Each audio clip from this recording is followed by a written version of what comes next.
먼저 이제 최근 온라인 판매에 AI 이제 활용 추세들이 좀 나타나고 있고, 이제 꼭 판매뿐이 아니어도 많은 기업들이 브랜드 기업들이 AI를 활용하고 계시죠. 이제 저희 고객사인 브랜드 기업뿐만 아니라 사실은 판매자들, 특히 이제 불법 판매자들도 최근에는 AI를 적극적으로 활용하기 시작했습니다. 하나하나 사례를 좀 보여드릴게요. 먼저 패션 브랜드 기업들이 활용한 사례를 먼저 말씀드려볼게요.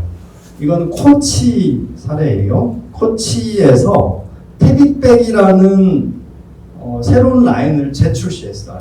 마케팅 이벤트를 했습니다. 뭐 같으세요?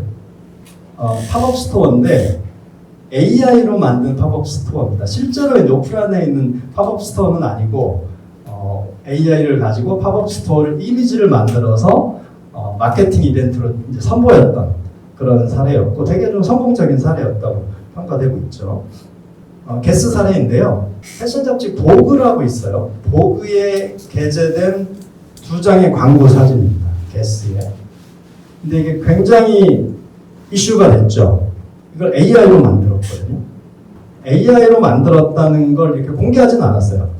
물론 이제 뭐 아주 작은 글씨로 써놓긴 했는데 일반 소비자들이 볼 때는 그냥 일반 모델인가 보다라고 생각하는 그런 사진이었고, 게스에 대한 불매 운동이 뭐 일어나기도 하고 되게 막 바이럴이 되게 심했던 사례인데, 그 이유가 인공지능으로 AI 모델로 광고 사진을 만들었다는 거거든요. 근데 저희가 생각해보면 AI로 광고 모델을 쓰는 게 문제인가요? 이때 어떤 이제 불만들을 제기했냐면 2가지 정도의 비판을 했어요. 한 가지는 이런 AI 모델을 사용함으로써 다양한 모델들이 사실 활동을 해야 되는데 다양성을 좀 제한하고 있다. 이거 하나가 있었고, 두 번째는 어떤 좀 비현실적인 미의 기준을 조장한다. 이런 이제 비판들이 있었고요. 어쨌건 뭐 제가 볼 때는 굉장히 바이럴이 있었기 때문에 성공했던 마케팅이 아닌가 싶습니다. 세 번째는 코카콜라 사례입니다. 코카콜라에서 크리에이트 리얼 매직이라는 플랫폼을 만들었어요.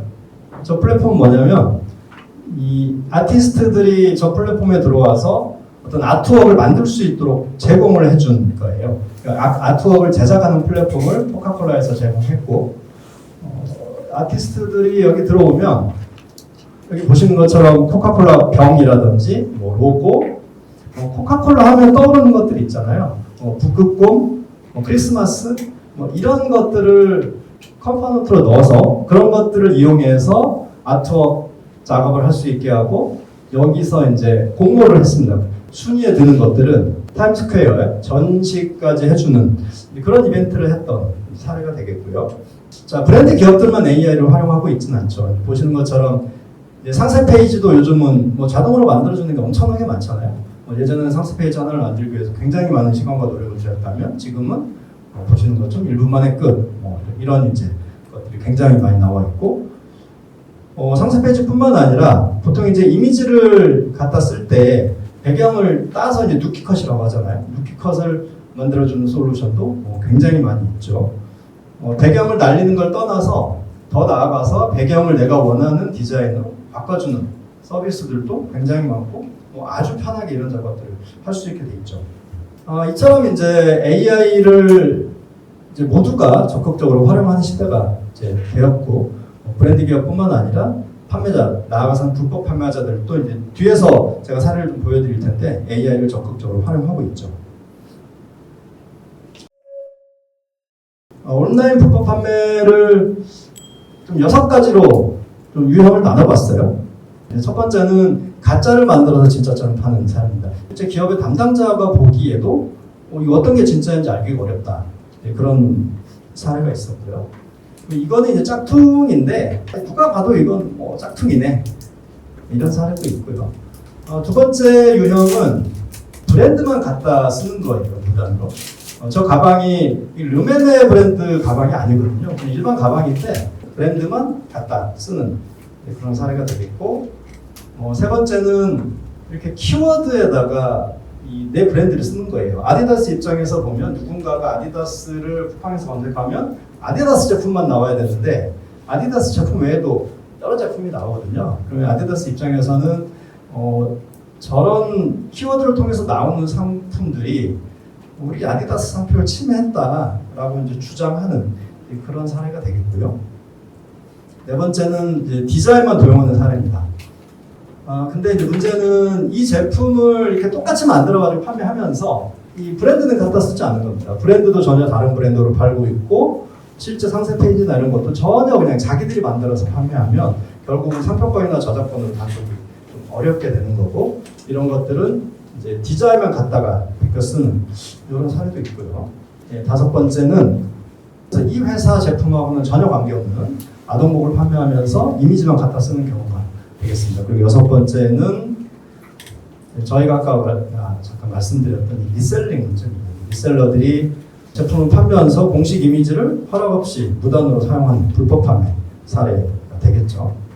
아까 앞서 말씀드린 6가지 유형을 통상적으로는 이제 상표권, 저작권 기반으로 단속을 하게 되고 경우에 따라서는 디자인권이나 저희가 특허권으로도 단속을 하기도 합니다. 사례들을 보시면 이제 우영미 후드티가 한 50만 원 이상 하죠. 이걸 5,500원에 판매했던 사례를 이제 상표권으로 단속했던 사례이고 JST나 이제 중국에서 중국 상표권을 가지고 판매했던 것들 상표로 단속했던 사례이고요. 그리고 통상 이제 상표권으로 단속을 할 때 그냥 이거 단속해 주세요 이렇게 하진 않고 저희가 이제 문서를 작성하게 되잖아요. 이 제품은 이러이러해서 상표 침해했고 우리는 이런 상표권을 가지고 있는 상표권자이다라는 걸 이렇게 서류를 만들어서 신고를 하게 되고요. 한국에서 신고했던 사례, 중국에서 신고했던 사례, 말레이시아에서 신고했던 실제 신고 사례가 되겠습니다. 신고 문서 사례가 되겠고요. 저작권을 나눠볼 수 있습니다. 이제 저작권 등록을 해서 등록된 저작권을 기반으로 단속하는 것과 그냥 공식 홈페이지에 있는 이미지 가지고 단속하는 두 가지로 나눠볼 수 있고요. 등록된 저작권으로 단속했던 사례는 이게 이제 가정에서 쓰는 이제 카페트 로고 같은 건데 실제 제품은 이렇게 돼 있고요. 그런데 이제 이렇게 위조 상품을 판매하고 있다라고 해서 이제 저작권 등록된 저작권 기반으로 신고했던 사례가 되겠고.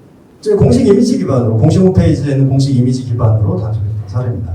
아시는 것처럼 저작권은 등록하지 않아도 발생하는 권리니까 공식 홈페이지에 있는 이미지들 공식 홈페이지에 있는 이미지들 다 저희가 저작권 등록을 하진 않잖아요.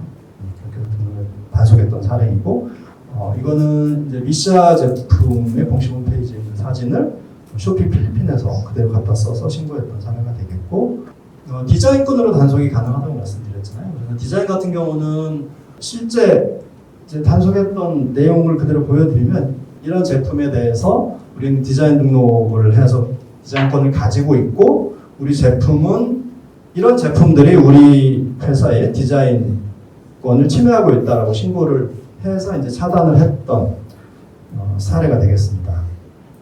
자, 이런 건 어떨까요? 이제 원본 사진을 그대로 갖다 쓰는 거는 당연히 이제 신고를 해서 차단을 하고요. 이렇게 만약에 이제 변경을 했을 때 이게 과연 저작권 침해가 될까요? 저작권 침해가 맞죠? 네. 어쨌건 주대적인 주대 표현 요소를 그대로 사용하고 있고 배경을 바꿨다고 하더라도 그래서 저작권의 저작 재산권 침해뿐만 아니라 동일성 유지권을 침해했으니까 저작 인격권까지 침해한 걸로 볼 것 같아요. 네, 자 다시 이제 AI